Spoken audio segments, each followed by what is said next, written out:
묵상하심으로 12월 2일 수요일 새벽 기도회를 시작하겠습니다.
오늘 우리에게 주시는 하나님의 말씀은 역대하 24장 17절에서 27절입니다.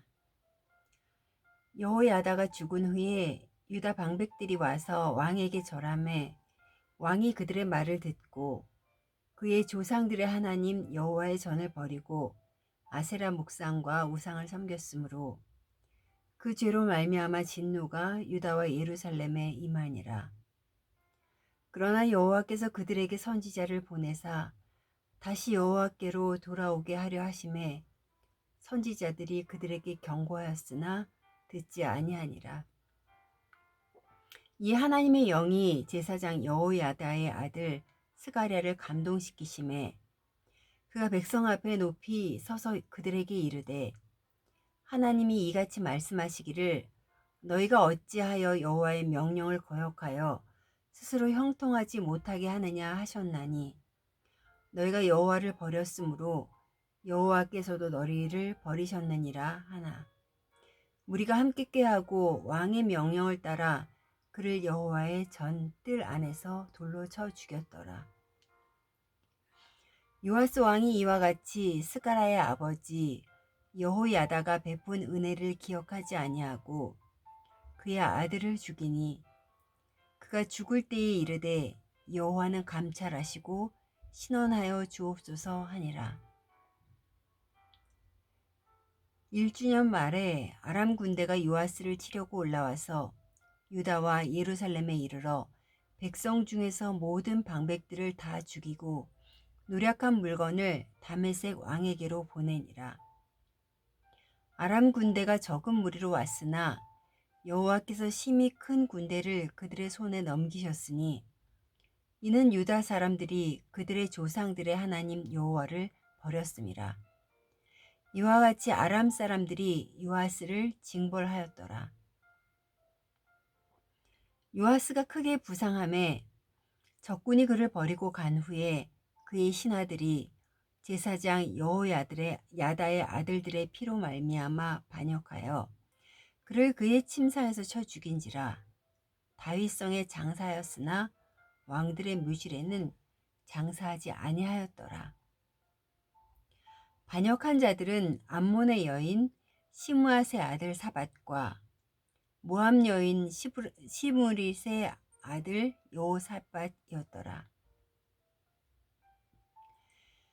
요아스의 아들들의 사적과 요아스의 중대한 경책을 받은 것과 하나님의 전을 보수한 사적은 다 열왕기의 주석에 기록되니라. 그의 아들 아마샤가 대신하여 왕이 되니라.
지난 월요일 말씀 묵상 때에 역대하 24장 2절은 이렇게 기록합니다.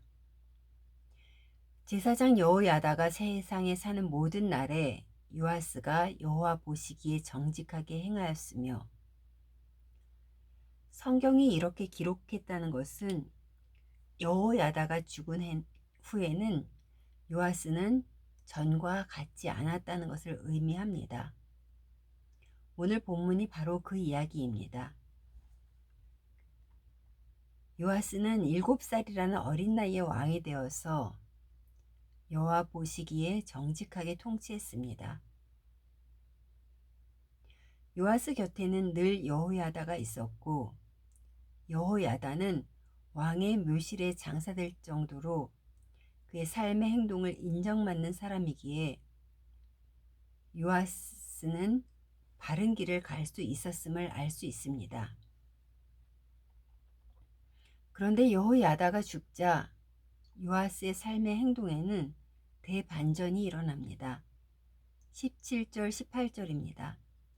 여호야다가 죽은 후에 유다 방백들이 와서 왕에게 절하매 왕이 그들의 말을 듣고 그의 조상들의 하나님 여호와의 전을 버리고 아세라 목상과 우상을 섬겼으므로 그 죄로 말미암아 진노가 유다와 예루살렘에 임하니라. 어제 본문에서 요아스가 성전을 보수하려는 이유는 바알로 인해 더럽혀진 성전이었기 때문이라고 했습니다. 그런 요아스가 이제는 여호와의 전을 버리고 아세라 목상과 우상을 섬겼습니다. 요아스는 유다 지도자들의 말을 들었습니다. 그는 매우 의존적인 사람이었던 것 같습니다. 그리고 눈에 보이는 것을 따라가는 사람이었습니다. 그는 여호야다가 죽자 영적 분별력을 잃고 맙니다. 하나님께서는 이러한 요아스에게 선지자들을 통해서 하나님께로 다시 돌아올 기회를 주셨습니다. 그러나 요아스는 하나님이 주신 기회마저 저버렸습니다. 하나님께서는 결국 여호야다의 아들 스가랴를 통해 선포하셨습니다. 20절입니다. 이에 하나님의 영이 제사장 여호야다의 아들 스가랴를 감동시키매 그가 백성 앞에 높이 서서 그들에게 이르되 하나님이 이같이 말씀하시기를 너희가 어찌하여 여호와의 명령을 거역하여 스스로 형통하지 못하게 하느냐 하셨나니 너희가 여호와를 버렸으므로 여호와께서도 너희를 버리셨느니라 하나. 더욱더 마음이 강팍해진 요아스는 결국 여호야다의 은혜를 생각하지 못하고 무리가 꾀하는 소리를 듣고 그의 아들을 돌로 쳐 죽이라고 명했습니다. 이러했던 요아스의 최후에 대해서 24절 25절이 이렇게 증거합니다. 아람 군대가 적은 무리로 왔으나 여호와께서 심히 큰 군대를 그들의 손에 넘기셨으니 이는 유다 사람들이 그들의 조상들의 하나님 여호와를 버렸습니다. 이와 같이 아람 사람들이 요아스를 징벌하였더라. 요아스가 크게 부상함에 적군이 그를 버리고 간 후에 그의 신하들이 제사장 여호야다의 아들들의 피로 말미암아 반역하여 그를 그의 침상에서 쳐 죽인지라. 다윗성에 장사하였으나 왕들의 묘실에는 장사하지 아니하였더라. 하나님을 바로 믿는다면 흔들려도 다시 설 수가 있습니다. 누군가를 의존하는 신앙, 또 나를 의지하는 신앙은 사단의 공격에 넘어질 수밖에 없습니다. 여호야다가 사는 날 동안에는 사단이 공격했어도 요아스를 넘어뜨리지 못했습니다. 그러나 사단은 여호야다가 죽는 날만을 기다렸을 것입니다. 그의 약점을 너무나도 잘 아는 사단의 공격에 요아스는 바로 무너져 버렸습니다. 어찌 사람이 이렇게 돌변할 수 있을까 하지만 이런 이야기는 한국 교회들을 통해서도 들려지는 이야기입니다. 교회는 세워져 있지만 자신들이 주인인 교회 말입니다. 처음 교회를 세울 때와는 달리 세상을 마음껏 받아들인 교회의 모습을 보시며 하나님께서는 오늘도 교회를 향하여 계속 돌아오라고 기회를 주십니다. 사랑하는 성도 여러분, 여러분은 어떤 신앙인이십니까? 처음에는 세상의 때가 묻은 것을 철저히 없애버렸지만 점점 세상 것을 받아들이는 신앙. 옆에 있는 사람의 신앙에 의해서 좌지우지되는 신앙. 말씀을 늘 묵상하며 기도하지 않는다면 사단의 계획에 점점 휩쓸려 따라가게 됩니다. 영적으로 깨어있어 시대를 통해서 하시는 하나님의 말씀에 귀 기울이시는 여러분 되시기를 기도합니다. 비록 영적으로 지쳐있다 하더라도 다시 하나님의 말씀 앞에 귀 기울인다면 하나님께서는 반드시 일어나게 하실 것입니다. 함께 이 어두운 시대에 예수님을 주인으로 모시는 생명샘 교회가 되도록 함께 최선을 다하시는 여러분 되시기를 소원합니다.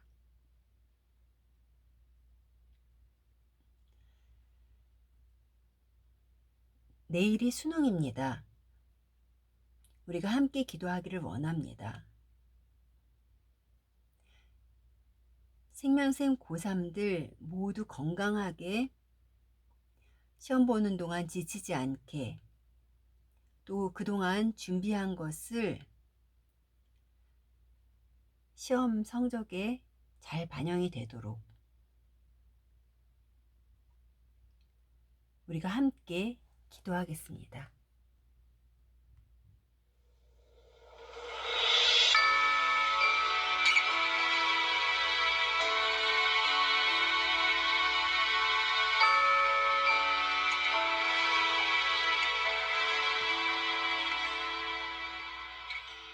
거룩한 밤하늘의 큰 별이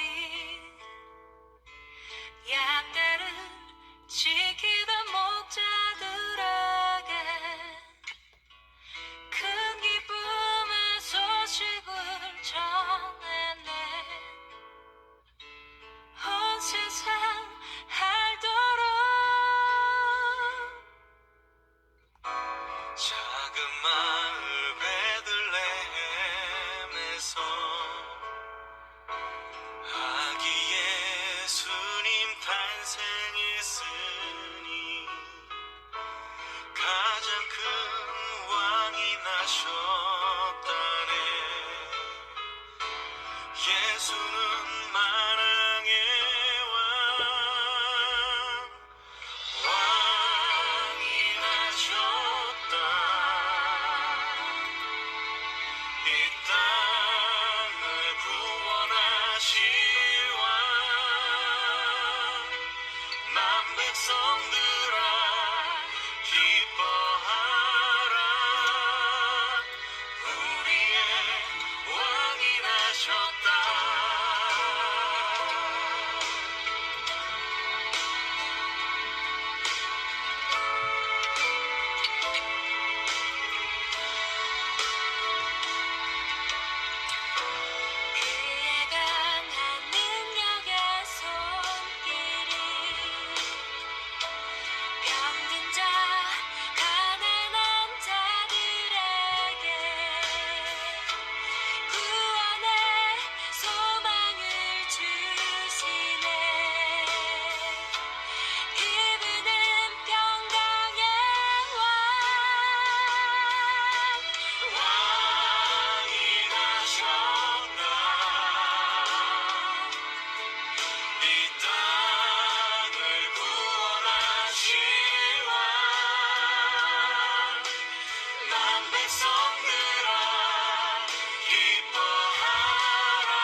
세상 통치할 메시아 주께서 온 우주 다스리니